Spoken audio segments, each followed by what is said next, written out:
Okay, so can you introduce yourself and tell us what it is that you do? My name is Niyah Zhané, and I go by the Beauty Heiress. I'm a makeup artist and a hairstylist and an artist. So when did you first fall in love with makeup?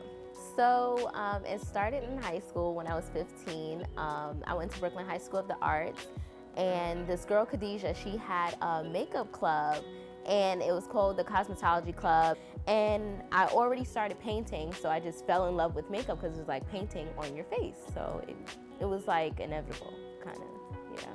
So at what point did you realize that you wanted to make this a profession?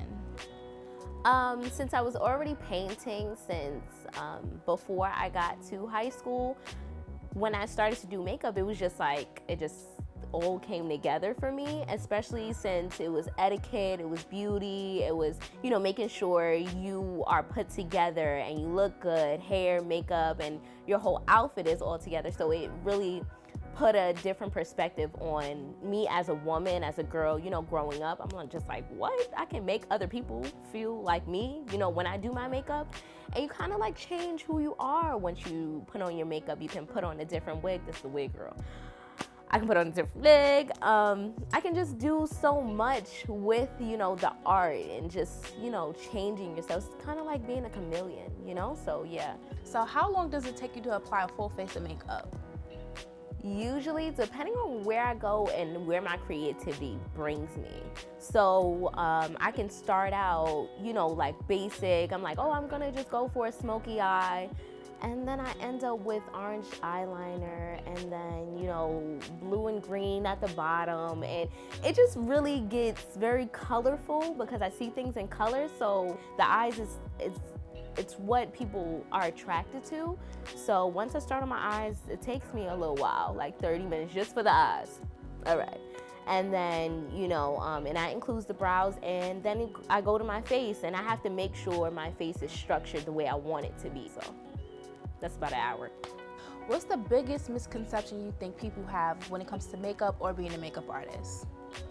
In terms of being a makeup artist, people kind of like low grade you. And when I say low grade, it's like, well, you know, you're not doing it like the Instagrammers makeup, and everybody has a certain type of Instagram makeup that they, you know, they'll like that picture, but not every artist is like that. It's art. So every artist has their own signature, and a lot of clients want the same thing that they see on other people, but your face is shaped differently, you know, your skin color is different, and you know, different things look better on you than they would on somebody else. So it's really finding what looks good on you and having an artist that can, you know, perfect what you have. So what would you say is the biggest struggle when it comes to being a part of the makeup industry?